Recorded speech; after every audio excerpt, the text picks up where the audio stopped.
안녕하십니까 여러분, 망구 엑스파일 망했다의 망구입니다. 오늘 여러분들께 전해드릴 사건은 1993년 4월부터 1994년 9월까지 그 당시 아주 잔인하고 엽기적인 연쇄 살인 사건으로 유명했던 지존파 살인 사건입니다. 지존파는 1990년대 가장 유명하고 잔인하기로 소문이 났던 연쇄 살인 조직이었습니다. 원래 이름은 지존파가 아니라 마스칸이었고, 지존파라는 이름은 이들을 검거한 그 당시 경찰에 있는 수사과장이 지어준 이름이었습니다. 지존파라는 이름은 이들이 범죄를 저지르기 전에 훈련을 할 때 이마에 지존이라고 쓰인 두건을 두르고 훈련을 했다는 증언을 바탕으로 수사반장이 조직원들과 합의하에 지었다고 전해졌습니다. 일반적으로 연쇄살인자는 단독으로 활동하는 사례가 많으며 또 2명 이상이 개입이 된다고 하더라도 서로 부부나 연인 그리고 혈연인 경우가 많은 것과 비해 약간의 인연만 있던 타인들이 오직 살인이라는 명목하에 그 살인을 위해서 그것도 6명이라는 대규모 집단을 조직한 것은 세계적으로도 상당히 특수한 사례에 속했습니다. 그 당시에는요. 이 사건은 그 당시 세상 어디에서도 듣도 보도 못한 유형의 범죄였기에 당시의 충격이 상당히 컸고, 현대의 기준으로 봐도 발상 자체가 상당히 엽기적인 범죄였기 때문에 지금도 사람들에게 최악의 범죄 또한 최악의 살인 사건을 꼽으라면 종종 거론되는 사건이기도 하죠. 그리고 이 지존파는 자신들의 범행 동기를 불평등한 사회 구조로 돌렸는데, 개인이 아닌 사회를 대상으로 한 보복성 살인이라는 것에 사회 전반적으로 큰 파장이 일었었습니다. 이들은 행동 강령도 있었는데요. 당시 상당히 충격적인 내용이었습니다. 첫 번째로, 돈이 많은 자를 증오한다. 두 번째, 10억을 모을 때까지 범행을 계속한다. 세 번째, 배신자는 죽인다. 네 번째, 여자는 어머니도 믿지 말라였습니다. 이들이 주장하는 사회 구조의 불평등이란 과연 무엇이었을까요? 돈이 있으면 무죄, 돈이 없으면 유죄인, 유전무죄, 무전유죄 같은 그런 불평등이었을까요? 아니면 단순히 부자이고 잘 사는 사람만 잘 나가는 그런 사람들만 살아갈 수 있는 게 세상이라고 지칭하며 그들만의 시각으로 바라보고 단정지은 그런 불평등이었을까요? 지금부터 이 사건에 대해 들으시면서 여러분들도 한번 깊게 생각해 보시기를 바라겠습니다. 우선 지존파의 인물부터 살펴보도록 할 건데요. 이 인물에 대한 설명이 좀 많습니다. 왜냐면 지존파에 대한 사건, 지존파 살인 사건에 대해서는 일단 그 인물들에 대한 배경, 모든 것들이 그 배경을 근간으로 한 것이기 때문에 일단 이 설명이 좀 길더라도 자세하게 들어주시면 정말 감사드리겠습니다. 자, 지금 보시는 이 사진, 바로 위에 있는 사진이 지존파의 두목이었던 김기환입니다. 그리고 아래에 있는 사진이 맨 왼쪽부터 차례로 부두목이었던 강동은, 그리고 그 지존파의 일원이었던 백병옥과 강문섭이고, 그 다음이 행동대장이었던 김현양이고, 그 옆에 문상록, 마지막이 부두목 강동은의 애인이었던 이경숙입니다. 자, 이 위에 있던 두목인 김기환부터 살펴보도록 하겠습니다. 김기환은 범행 당시 26세의 나이였습니다. 김기환은 3세의 아버지가 사망한 후 극심한 가난에 시달렸지만 초등학교 6년 내내 우등상을 받았고 반장을 해본 경험도 있었으며 생활기록부 행동 발달 사항엔 지도력이 강하고 급부를 잘 통솔한다라는 기록이 되어 있을 만큼 아주 착실한 학생이었다고 합니다. 그런데 김기환이 이 지존파 사건으로 인해 재판을 받을 때 법정에서 최후 진술을 할 때 초등학교 미술 시간에 크레파스를 살 돈이 없어서 안 가져갔더니 선생님이 그러면 친구들 것을 뺏어서라도 가져왔어야지 라고 혼난 이후로 친구들의 준비물을 훔치기 시작했고, 그러면 선생님은 날 혼내지 않았다고 진술을 하며 난 선생님이 가르친 대로 인생을 살았을 뿐이다 라며 자신의 범죄를 남 탓으로 돌리는 등 전혀 뉘우치는 기색이 하나도 없이 아주 뻔뻔한 모습을 보이기도 했다고 합니다. 한편 중학교 시절에도 우수한 성적을 유지했고 운동 능력과 글짓기 실력도 우수했으며 이로 미뤄볼 때 다른 조직원들보다 지능적으로도 매우 우수했던 것으로 보였며, 이 덕분에 실질적으로 집단의 우두머리 역할을 하지 않았나라고 추측을 해볼 수가 있겠죠. 다만 생활기록부 상에 준법 정신이 매우 낮은 수준으로 기록이 되어 있었다고 하는데요. 중학교 2학년 때 어머니가 중풍으로 쓰러지고 형마저 병에 걸리며 학교를 자퇴하고 돈을 벌기 위해 부산으로 떠난 김기환은 공장을 다니며 돈을 벌고 학업에 대한 미련이 남아서 틈틈이 공부도 하며 열심히 살았지만 나아지지 않는 현실을 좌절하고 모든 걸 뒤로 한 채 고향 집으로 돌아와 잠시 가족들과 지냈는데 그 와중에 도박에 빠지게 됩니다. 그 도박으로 인한 빚도 지게 되었지만 그 와중에 그 포커를 잘해서 지존이라는 별명을 얻으며 그 당시 위세를 떨치고 다녔다고 합니다. 훗날 이 지존이란 별명은 조직 결성 후 부하 조직원들에 의해 두목을 대신하는 칭호로 쓰이게 되죠. 이런저런 이유로 돈이 필요했던 김기환은 가진 자들을 징벌한다 라는 그런 명분으로 부자들의 돈을 갈취하여 살해하는 조직 결성이라는 무시무시한 계획을 세우기에 이릅니다. 조직 결성을 위해 각종 범죄 관련 서적은 물론이고 처세술과 대화술 관련 서적을 탐독했지만 결국 첫 조직 결성엔 실패하게 되는데요. 그 이후 고향 후배 강동은 등을 끌어들여 현재 잘 알려진 멤버들로 지존파를 결성하여 그 지존파의 두목이 되게 됩니다. 조직 결성 후 담력을 키운다는 명목으로 조직원들에게 지리산에서 일주일간 물 한 병하고 칼 한 자루로 버티도록 훈련을 시키고 조직원들과 막노동을 해서 모은 돈으로 김규환의 어머니가 기거하던 집을 살인 아지트로 개조합니다. 평소에 동네 형처럼 조직원들을 대했지만 강압적인 리더십으로 조직원들을 복종케 하였으며 조직의 결속력을 높이기 위해 첫 번째 피해자인 최미자 씨와 조직에 가담했던 송봉은 살해를 주도합니다. 실제로 조직원들은 송봉은 살해 당시 두목인 김규환에게 잘 보이기 위해 경쟁적으로 잔혹하게 살인 행위를 했다고 합니다. 아지트 완공을 얼마 앞두고 실전에 돌입하기 전인 1994년 6월 17일 김현양의 생일날 조직원들과 술을 마신 후 밤중에 불현듯 아는 선배의 집에 보일러 수리를 하러 가겠다며 자리를 비운 김기환은 선배의 집에서 자고 있던 선배의 중학교 1학년 조카를 강간을 하게 되고 그 과정에서 체포당하게 됩니다. 이때 김기환은 범행 사실을 순순히 자백했는데 강간치상죄로 징역 5년을 선고받고 광주교도소에 수감된 김기환이 수감된 후에도 부두목인 강동훈 등을 비롯해 여러 부하 조직원들에게 범행을 지시하며 수감되어 있는 와중에도 그의 말은 나머지 조직원들에게 법으로 지켜지며 그 활동을 계속 이어나갔다고 합니다. 후에 지존파 전원이 검거되어 서울구치소로 이전된 뒤에 1995년에 사형이 확정이 되는데요.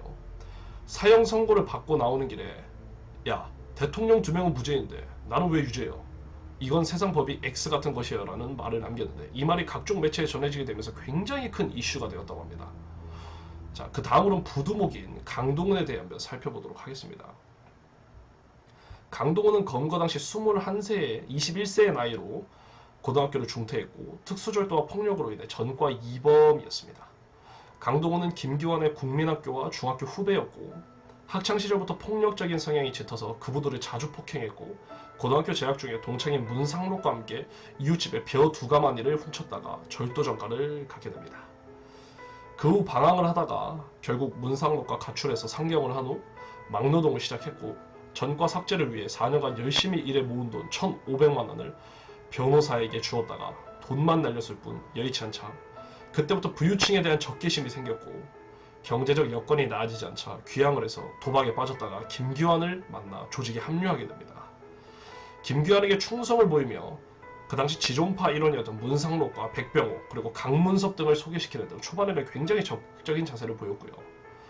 두목인 김기환이 강간치상으로 광주교도소에 수감되자 부두목으로 임명되어 수감 중인 김기환을 수차례 면회해 범행 지시를 받으면서 학창시절부터 폭력적인 성향을 짙었고 조직의 부두목이 되기도 하는 등 겉보기엔 범행에 적극적이었던 것으로 비춰지지만 사실 소심해서 거의 김기환으로부터 범행을 지시받아 나머지 조직원들이 실행하도록 전달하는 그런 역할만 하고 범행에 적극적으로 참여하지 않았고 첫 피해자였던 최미자 씨 살인 사건 그 최미자 씨 살해 후에는 죄책감이 시달려 다리 부상을 핑계로 잠시 혼자 지내기도 하며 소윤호 씨 부부 살해 당시에도 지시만 하고 가담하지 않았다고 합니다.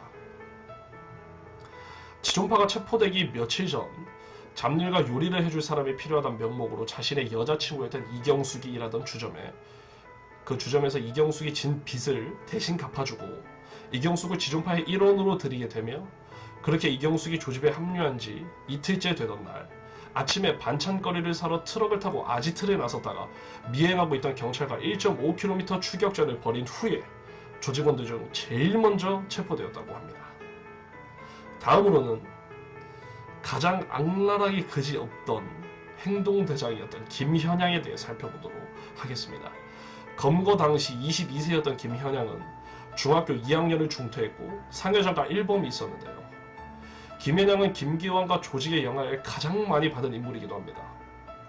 검거 당시 입대를 앞두고 있던 남동생과 미성년자였던 여동생이 있었으며 12살 때 중국집을 운영하던 아버지가 간암으로 사망을 하자 가세가 급격히 기울기 시작했고 소아마비로 몸이 불편했던 어머니는 생계를 위해 식당 일을 시작했는데 그 당시 외모가 아주 출중했던 어머니가 자식들을 방치하고 식당 일을 하며 알게 된 낯선 남자들이나 아버지의 친구들을 비롯한 여러 남성과 은밀한 만남을 이어나가는 것을 보면서 충격을 받아 학교 하교 후에 귀가하는 것을 꺼릴 정도로 심리적인 방황을 하게 됩니다.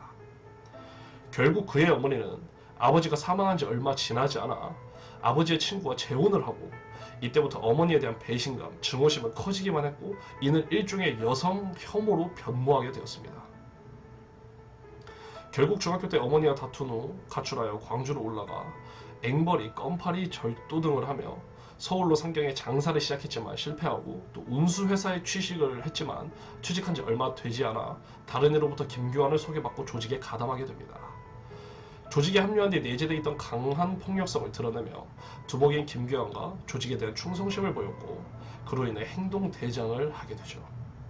행동대장답게 모든 범행에 적극적으로 가담했으며 체포 후 언론과의 인터뷰에서 태연히 웃어 보이며 당당하다 못해 충격적인 발언을 아주 서슴없이 내뱉어 그 당시 모두를 아연실색하게 만들었을 정도로 오히려 두목인 김기환보다 더 잔인하고 공포감의 대상으로 언론에 훨씬 많이 노출이 되었는데 그 이유는 마치 더 이상 잃을 것도 없으니 무서울 것도 없다라는 그런 태도로 일관했기 때문이었고 이로 인해 지존파 조직원들 중 얼굴이 가장 잘 알려지게 됩니다. 그리고 지금까지 이 지존파 사건에 대해 알고 있는 모든 사람들에게 각인이 될 정도로 아주 충격스럽고 공포스러운 말을 했는데요. 지존파 조직원 중 본인이 유일하게 인육을 먹었다고 말한 것이었습니다. 그는 인육을 먹은 이유가 본인이 인간이길 포기하려고 먹었다고 말을 했으며 그 당시 그걸 보는 이와 듣는 이들로 하여금 아주 간담을 서늘케 했다고 하네요. 그러나 김현양은 끔찍한 범행을 자행하면서도 양수리 부근에서 세 번째 피해자 이종원 씨와 함께 납치된 이모 씨를 유일하게 살려주며 탈출의 기회를 제공하게 되는데 김현양이 경찰에 잡혀 구치소에 수감되었을 때 이 씨가 면회를 와서 날 일부러 살려준 거냐 하고 묻자 다른 대답은 하지 않고 신고한 이 씨도 원망하지 않았으며 자신들이 저지른 범행에 대해 사과했다고 합니다. 평소에 범죄자 생활에 갈등을 느끼는 듯한 말들도 많이 했다고 하는데요. 이런 감정들을 느낀 걸 보면 여태 왜 그런 행동들을 했는지에 대해서는 참 납득이 안 가는 부분이기도 합니다. 다음으로 문상록에 대해서 알아보도록 하겠습니다. 검거 당시 23세였고 고등학교를 중퇴하였으며 특수절도 등으로 전과 3범을 가지고 있던 문상록은 고등학교 재학 중 친형과 아버지가 사망한 후 고등학교 동창생이었던 강동원과 함께 가출을 해 막노동파를 전전하던 중 군대에 입대를 하게 되고 그해 의가사 제대를 한 후에 술집 웨이터 일을 하다가 강동원과 다시 만나게 되었는데 그때 저지른 범죄로 인해 옥살이를 하다 출소 후에 조직에 가담을 해서 첫 피해자였던 최미자 씨 사례를 제외하고 모든 범행에 참여하게 되고 조직 내에선 조직의 부두목이었던 강동원을 보조하는 역할이었는데 김규환 다음으로 연장자였지만 서열은 강동원과 김현양보다 아래였기 때문에 범죄 행위 시 그다지 주도적인 역할은 맡지 못했으나 김현양이나 김규환 못지않은 잔인한 성향의 소유자로 범행 시 살인 행위 자체나 피해자들의 고통을 즐기는 듯한 모습을 보였다고 합니다. 김규환에게 절대적인 충성을 보였고 이 사건의 유일한 생존자인 이모 씨를 처음부터 끝까지 믿지 못하고 굉장히 못마땅해 하였는데 여자는 어머니도 믿지 말라고 하던 조직 행동 강령을 어기며 이 씨를 살려주려 한 김현양과 지속적으로 마찰을 빚고 주먹 다툼까지 벌이며 충동적인 모습을 많이 보였다고 합니다. 다음으로는 강문섭입니다. 검거 당시 나이 20세로 고등학교를 중퇴했고 제일 마지막에 합류한 막내 조직원이고 지존파 일원 중 유일하게 전과가 없었다고 합니다. 고등학교 1학년 때 장기 결석으로 학교를 제적당한 후 서울과 전주를 오가며 술집 웨이터 1등을 하다가 알게 된 문상록의 소개로 강동원과 인연을 맺게 되었고 거금을 쥐어주겠다던 김규환의 말에 현혹되어 조직에 가담을 하게 되는데 검거 후 범행 동기가 자신의 얼굴에 난 화상 흉터를 없애기 위한 성형수술 자금 마련이라고 진술을 했으며 조직 내에선 또 백병옥과 함께 서열 최하위로 범행에 있어서 주도적인 행위는 하지 않고 주로 뒤처리를 담당했다고 합니다. 다음으로는 강문석과 같이 서열 최하위에 있던 백병옥입니다. 검거 당시 20세의 나이였고 특수강도 등 전과 2범을 가지고 있었습니다. 다른 지존파 조직원과는 달리 부모 양쪽이 온전하게 있었으며 부모로부터 사랑을 받지 못한 것도 아니었지만 매우 가난한 가정에서 자라게 되어 어릴 때부터 굉장히 소심하고 늘 의욕이 없었다고 합니다. 백병옥의 집은 부모가 품팔이를 하여 겨우 생계를 유지할 수 있는 정도였고 훗날 경찰에 붙잡혀 진술할 때도 지존파에 가입해 범행을 저지른 이유가 부모님께 효도하고 싶어서라고 말했다고 합니다. 특수강도로 수감되어 있을 때 교도소 동기였던 강동원과 친분을 맺어 출소 후 강동원과 공사장에서 일을 하게 되었는데 천안에서 막노동을 하던 중 김규환과 함께 범행 모의를 하던 강동원으로부터 일확천금을 할 수 있는 방법이 있다며 조직 가입을 권유받아 조직의 일원이 되게 됩니다. 조직 내에서 맡은 역할은 범죄 대상을 물색하는 것이었는데 막내였기 때문에 서열은 최하위였지만 선배들 못지않은 잔혹함을 보였고 두목인 김규환에게 절대 복종을 하며 조직에 대한 충성심을 많이 보였다고 합니다. 그 다음으로는 이경숙과 송봉은이 있는데 이경숙은 직접적인 범죄에 가담하지는 않았고요. 송봉은은 조직에 합류해 범죄를 저지르긴 하였지만 훗날 범죄를 저질렀다는 죄책감에 시달려 조직의 자금 통장에서 돈을 빼내 도주를 하던 도중 나머지 조직원들에게 붙잡혀서 폭행당해 사망당하게 되고 불에 태워진 뒤 암매장을 당했기 때문에 실질적인 지존파 구성원은 앞서 말씀드렸던 그 6명이 해당된다고 보시면 되겠습니다. 이경숙하고 송봉은에 대해서도 간략하게 한번 살펴보도록 하죠. 우선 이경숙은 앞서 말씀드렸다시피 강동원의 애인이고 절도전과 1범을 가지고 있었습니다. 대전에서 일을 하다가 영광으로 내려와 주점에서 접대부 생활을 시작했고 그러던 중 주점을 찾았던 강동원과 인연을 맺게 됩니다. 이경숙은 강동원이 엄청난 범죄에 연루되어 있다는 사실을 알면서도 이를 함구했으며 인질이었던 이 씨가 탈출하자 강동원이 잡일과 요리를 해줄 여성 조직원이 필요하다는 이유로 자신이 이경숙이 주점 사장에게 진 빚 1,600만 원을 대신 갚아주며 풀려나게 된 뒤에 여성 조직원으로 합류하게 되지만 이틀 만에 검거가 되어버리고 맙니다. 다음으로는 송봉은인데 사실 송봉은이 아니고 본명은 송봉우입니다. 이름이 송봉은으로 알려진 이유가 생전에 형의 주민등록증을 빌려서 도용을 했기 때문에 그렇게 알려져 있거든요. 사망 당시 18세로 고등학교를 중퇴한 후에 조직에 합류를 하게 되는데 강동은 백병옥 등과 함께 범행 모의를 하다가 홀로 걸어가던 최미자양을 발견을 하고 인근의 다리 밑으로 끌고 가 강간을 한 뒤 함께 있던 강동은 백병옥도 최양을 강간하고 그 후 최양의 처분을 두고 강동은 등과 함께 고민을 하다가 강동은이 김규환에게 상황을 보고하면서 김기환, 김윤양 등의 합류 후 살해 지시를 받아 살해 과정에 동참하게 됩니다. 그러던 중 살인에 대한 죄책감에 시달려 앞서 말씀드렸다시피 조직의 자금을 빼내 도주하던 중 붙잡혀 결국 사망하게 됩니다. 이제부터 본격적으로 그들의 범죄 행각 등을 한번 살펴보도록 하겠습니다. 1993년 7월 밤 11시경 충청남도 계룡시 계룡역 부근 송봉은, 강동은, 백병옥은 한 버스 정류장 근처에 있다가 퇴근 후 홀로 걸어가던 23세 은행원 최미자씨를 발견하게 됩니다. 송봉은은 최씨를 인근 다리 밑으로 끌고 가 성폭행을 하고 함께 있던 강동원과 백병옥도 최씨를 성폭행을 하였는데 계획에 없던 범죄를 저지르고 난 후 고민하다가 강동원이 숙소에 있던 김규환에게 상황을 보고하게 됩니다. 이때 김규환은 피해자에게 얼굴을 보이는 이상 살려둘 수 없다고 판단을 하고 살해할 결심을 하게 되는데 김규환은 포터를 몰고 김현영, 강문석과 함께 현장으로 갔고 최 씨를 차에 싣고 숙소에서 삽을 챙긴 뒤 논산의 한 야산으로 이동을 합니다. 김규환은 현장에 도착해 최 씨를 강간하고 김현영에게도 강간하도록 지시를 한 뒤 사람 죽이는 시범을 보여준다라며 최 씨를 목졸라 살해를 했습니다. 그 와중에 증거를 인멸하는 방법까지 가르치고 조직원들이 교대로 구덩이를 파도록 지시해 최 씨를 암매장까지 했는데요. 그렇게 그들은 살인 연습을 하였고 최미자 씨는 결국 첫 피해자가 되고 맙니다. 조직원들은 호기롭게 조직에 들어왔지만 막상 살인을 저지르고 나니 흔들리기 시작하였는데 특히 이 사건이 있던 그 후에 송봉은이 살해당하는 그 과정에서 그 범행을 저질렀을 때에는 첫 범행 때와는 달리 김규환이 별다른 지시를 하지 않아도 두목에게 서로 잘 보이기 위해 조직원들은 알아서 경쟁적으로 살해 행위를 하였고 증거인멸을 위해 시신을 불에 태운 뒤 암매장까지 하게 되었는데 제 생각엔 아마 이때부터 그들이 점차 죄책감이 사라지고 본인들 스스로가 정당한 행위를 한다고 생각해 가며 악마가 되어가지 않았나 싶습니다. 이들은 조직을 이탈하면 어떻게 되는지 목격을 했기에 두려움을 느꼈지만 첫 살해 당시 느꼈던 살인이라는 행위 자체에 대한 두려움은 없었고 죄책감도 없었다고 합니다. 심지어 송봉은 살해 후 태연이 개를 잡아먹었고 김규환은 추후 법정에서 송봉은 살해에 대한 진술을 할 때 하루에 개 2마리를 잡은 것에 불과하다 라고 발언을 해 그 당시 장례를 아주 술렁이게 했다고 합니다.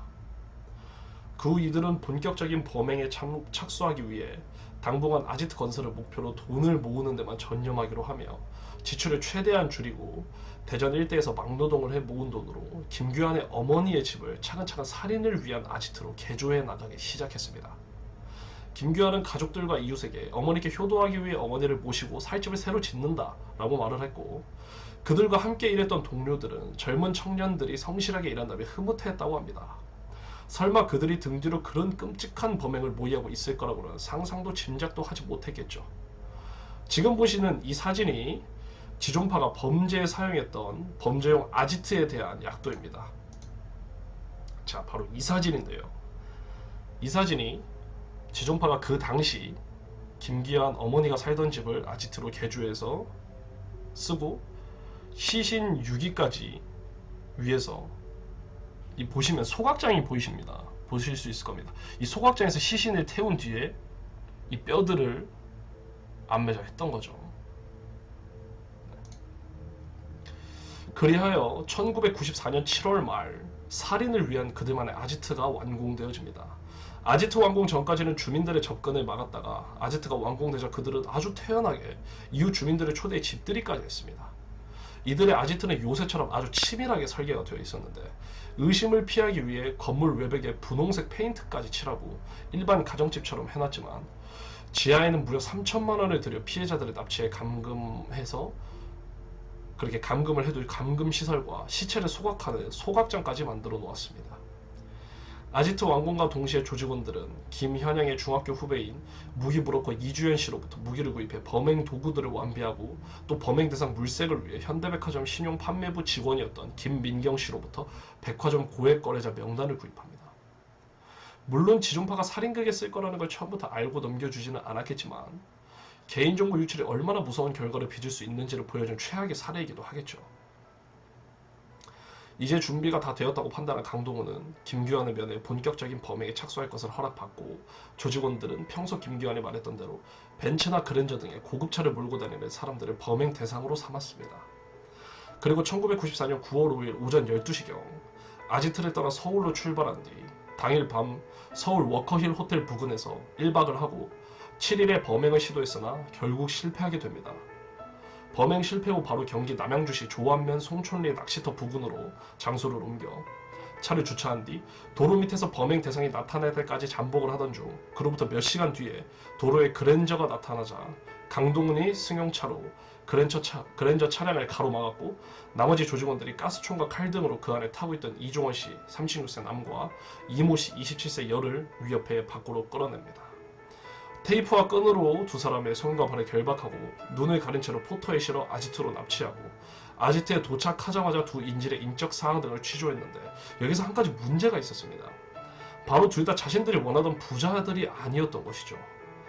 이종원 씨는 카페 악사였고요. 조수석에 타고 있다가 함께 납치된 이모 씨도 이종원 씨와 같은 카페에서 근무하는 알바생이었습니다. 아르바이트생이었죠. 그로 인해 조직원들끼리 둘의 처분을 놓고 토론을 하다가 결국 둘 다 살해하기로 결정을 내리게 됩니다.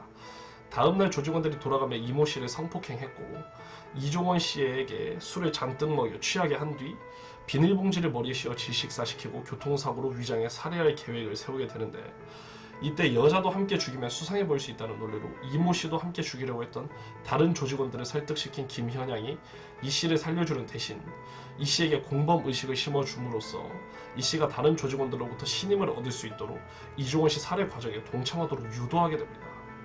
이 씨는 극한의 공포에 떨며 이종원 씨는 입을 막는 신용만 할 수밖에 없었고 이종원 씨가 숨이 멎은 걸 확인한 조직원들은 커다란 골프백에 이종원 씨를 넣고 전라북도 장수군 번안면 교동리의 한 인적이 드문 도로로 이동을 해서 이종원 씨를 그랜저 운전석에 태우고 차량을 계공으로 밀어서 교통사고로 사망한 것처럼 위장합니다. 이들은 더 치밀하게 위장하기 위해 도로에 스키드 마크까지 남기고 범행을 마친 후 아지트로 복귀한 그들은 이 씨를 또 한 차례 성폭행하고 위협을 가해 더 큰 공포로 몰아넣게 됩니다.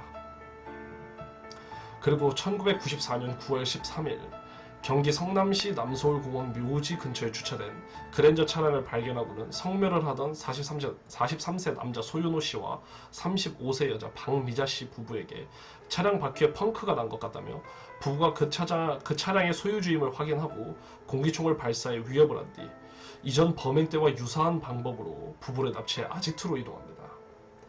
14일 새벽 피해자들을 취조해 보니 이전 피해자들과는 달리 소 씨는 자수성가한 중소기업 사장으로서 경제적 여유가 있는 것으로 확인이 되자 몸값을 지불하면 풀어주겠다는 말로 피해자들을 회유합니다.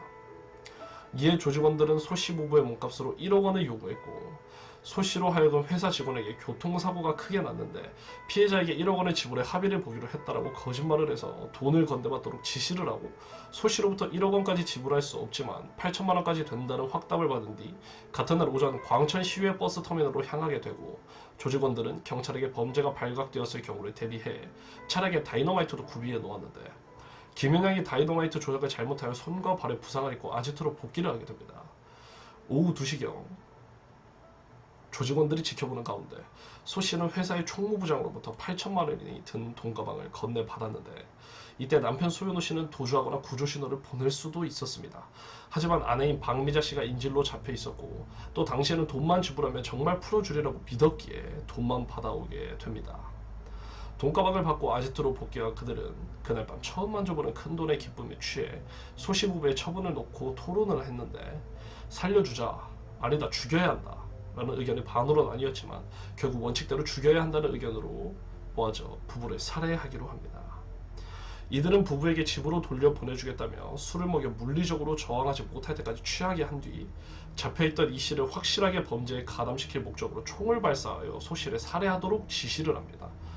그 과정에서 김현양이 소 씨를, 강문섭이 최 씨를 맡아 시신을 해체했고 나머지 조직원들은 그 참혹한 광경을 차마 눈뜨고 못 보던 이 씨를 협박하여 계속 그 장면을 지켜보도록 만듭니다. 이 과정에서 김인양은 사체 일부를 도려내어 먹는 기행을 보이게 되고요. 절단한 피해자들의 사체를 소각하는 과정이 오래 걸려 세계적으로 편성까지 했으며 이들은 사체를 소각할 때 나는 냄새를 희석시키기 위해 마당에서 일부러 돼지고기를 구워 먹고 이웃 주민들에게 구운 고기를 나눠주는 태연함과 치밀함을 보입니다. 그걸로도 모자라 이들은 정말 대담하다 못해 제정신이 아니라 미쳤다는 소리까지 들을 만한 말도 안 되는 계획을 준비하게 되는데 이들은 소 씨로부터 빼앗은 8천만 원 중 일부를 1,500만 원 상당의 기관총 2자루를 청계천에서 구입하게 되고 포터 냉동 탑차를 비롯해 갤로퍼, 소나타를 다른 사람의 명의로 구입할 계획을 세울 뿐만 아니라 중국으로 가서 전지훈련을 받은 후 최후의 두목 김규환을 체포한 영광경찰서를 습격하여 경찰관들을 죽이고 총기를 탈취하여 MBC를 습격할 계획까지 꾸미게 됩니다. 그러나 이들의 계획과는 다르게 결국 지존파는 범죄 행각에 대해 꼬리를 밟히게 되는데요. 양수리 부근에서 세 번째 희생자였던 이종원 씨와 드라이브를 하다 함께 납치된 카페 여종업원 이 씨의 극적인 탈출로 인해 지존파가 세상에 알려지게 되었는데 이 씨는 납치되었을 당시 지존파의 아제트가 감금대로 살려달라고 애원해도 살려주지 않을 것이란 걸 본능적으로 느끼고 별다른 저항을 하지 않았다고 합니다. 그녀가 처음 잡혀왔을 때 김현양이 당신이 이제부터 우리가 하라는 대로 따르면 우리는 당신을 살려줄 것이고 아니면 죽일 것이다 라고 했을 때도 이미 그녀는 자신들이 살아서 나갈 수 없다는 걸 눈치채고 있었기에 어이가 없어서 픽 하고 웃어버렸는데 이런 그녀의 반응에 김현영은 오히려 당황을 했다고 합니다. 그러나 김현영이 이 씨에게 정을 품게 되어 이 씨를 죽이려는 조직원들을 설득시키면서 그는 간신히 목숨을 부지하게 됩니다. 목숨은 부지하게 됐으나 입막음용으로 살인에 가담할 것을 강요받은 이 씨는 생존을 위해 어쩔 수 없이 자신의 지인이었던 이종원 씨, 중소기업 사장 소윤호 부부를 죽이는 데 동참하여 두 건의 살인 행위에 가담하게 됩니다. 두 차례의 범행 가담으로 문상록을 제외한 지존파 조직원들에게 얼추 신임을 얻었으나 그녀를 끝까지 믿지 못했던 문상록이 김현양과 심하게 갈등을 빚으며 언제든 지존파에게 희생될 수도 있는 위태로운 상황이 계속 이어져 갔습니다. 그런데 그때 이 씨에게 단 한 번의 탈출 기회가 우연히 찾아오게 됩니다. 다이너마이트를 잘못 다뤄 손과 발에 부상을 입었던 김현영이 실밥을 풀고 상처 부위에 소독을 받는 날, 이 씨는 기회가 왔다고 생각하고 김현영에게 병원에 동행하게 해달라고 하게 되고, 김현영은 흔쾌히 그러자고 답했고, 이 씨는 그와 동행하는 데 성공합니다. 진료를 받기 위해 대기하던 중 김현영은 현금 50만 원이 든 지갑과 휴대폰을 이 씨에게 맡기고 진료실로 들어가게 되는데, 이때 김현영은 피해자를 일부러 살려주려는 듯한 모습이 역력해 보였고, 병원에 도착해서는 이 씨에게 도망치고 싶죠, 탈출하고 싶죠, 도망가고 싶으면 도망가도 돼요 라고 말했다고 합니다. 그의 이 씨는 예상보다 빨리 탈출의 기회가 주어지자 이래 주거나 저래 주거나 죽은 건 매한가지고 마찬가지인데, 이왕 죽을 바에야 달아나서 이 사건을 알리는데 조금이라도 노력하여 피해자분들에게 속죄하겠다는 심정으로 병원에 빠져나와 택시를 잡고 어느 농가의 포도밭에 숨어들어서 있다가 그 집주인인 부부에게 도움을 요청하고 차를 얻어 타고 대전까지 이동을 한 다음에 자신이 일하던 카페에 연락을 하여 카페 주인의 남동생에게 자초지종을 설명을 한 뒤 서초경찰서로 동행을 하여 사건에 대한 얘기를 꺼냈으나 경찰들은 관할이 아니라며 사건 담당을 거부하게 됩니다. 하지만 여기서 카페 주인의 남동생은 평소 카페를 즐겨 찾던 당시 서초경찰서 강력반장에게 연락을 하게 되고, 반장조차 이 씨의 진술이 충격적이어서 처음엔 믿지 못하였으나 소윤호 부부 실종, 납치 사건에 대해 아는 듯이 이 씨가 말한 진술을 토대로 본격적으로 수사에 착수하게 됩니다. 체포작전은 생각보다 수월하였는데, 먼저 강동원이 이른 아침 포털을 타고 마을로 가다가 경찰의 미행을 눈치채고 경찰과 1.5km 추격전 끝에 검거되었고, 경찰이 강동원이 교통사고를 당했다는 전화를 걸어 김현영과 이경수 그리고 문상록을 유인해내는 과정에서 경찰이 파놓은 함정임을 눈치챈 문상록이 도주하다가 형사에게 제압당하고, 김현영, 이경수군 르망을 타고 도주하려다가 20km 추격 끝에 검거가 됩니다.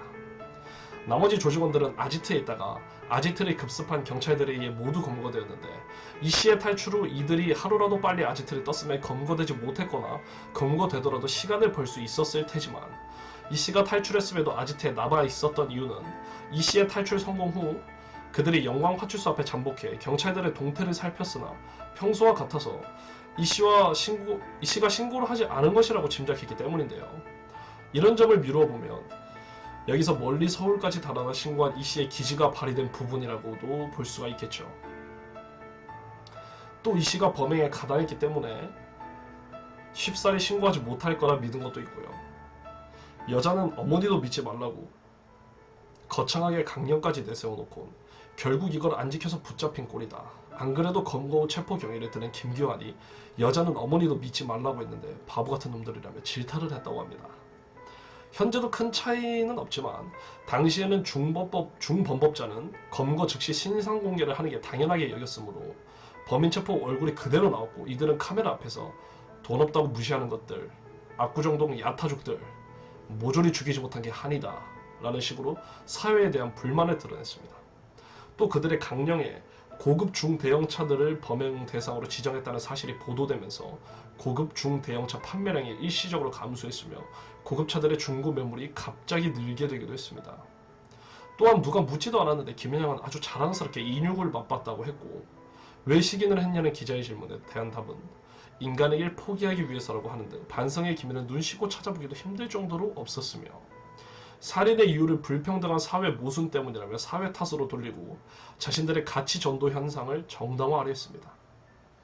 또한 김현영은 체포되어 끌려갈 때 2천만 원 이상의 자동차를 가진 놈들은 다 죽여야 해, 그래야 내 원한이 풀려라고 소리를 쳤다고 주민들이 증언을 했으며, 이들은 현장 검증에선 잘난 놈들을 죽이려 했다고 거듭 말했다고 합니다.